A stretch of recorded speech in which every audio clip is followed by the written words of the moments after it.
Assalamualaikum warahmatullahi wabarakatuh. Perjuangan mencapai kemerdekaan Indonesia memang tak mengenal sekat pembatas.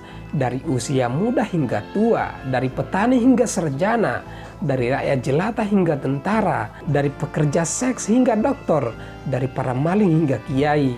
Semuanya kemudian ikut bahu-membahu dalam meraih dan mempertahankan kemerdekaan Indonesia kala itu. Sahabat Suluh Muda, yang menjadi menarik adalah ketika Profesi Kupu-Kupu Malam juga ikut andil dalam perjuangan revolusi Indonesia. Benarkah? Temukan jawabannya hanya di Suluh Muda.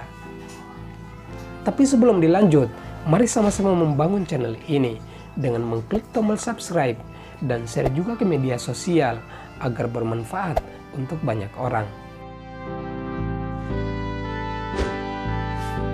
Sahabat Suluh Muda, ide untuk mengikut sertakan perempuan pekerja seks dan para kriminal dalam perjuangan datang dari seorang Mayor Jenderal Mustopo di Yogyakarta kala itu.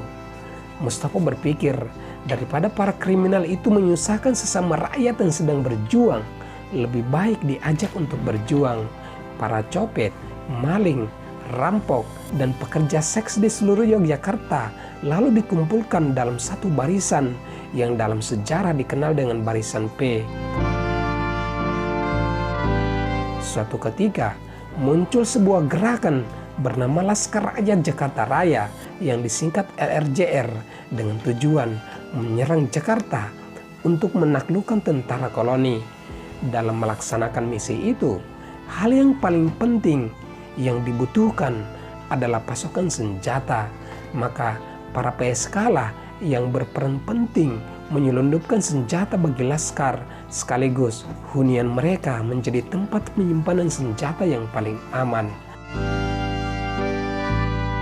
Dan pada gilirannya, Bung Karno juga merekrut para PSK untuk ikut andil dalam sejarah pergerakan nasional kala itu.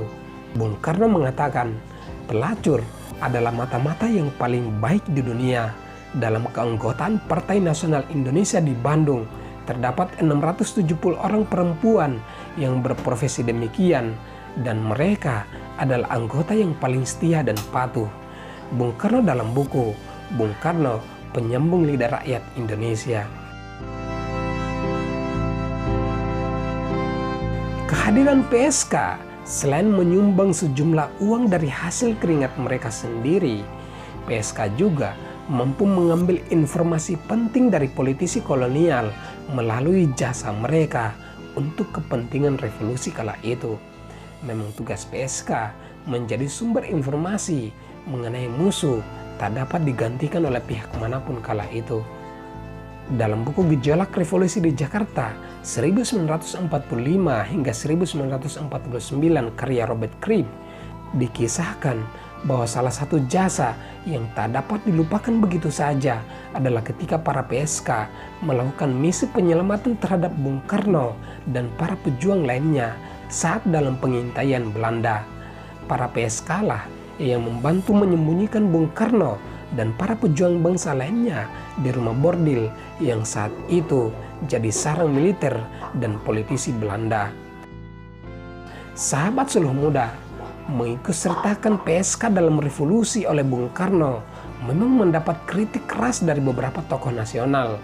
Salah satu yang paling menonjol adalah protes keras dari Ali Sostromijoyo, seorang tokoh PNI. Dalam buku Total Bung Karno, Ali mengatakan, hal ini sangat memalukan.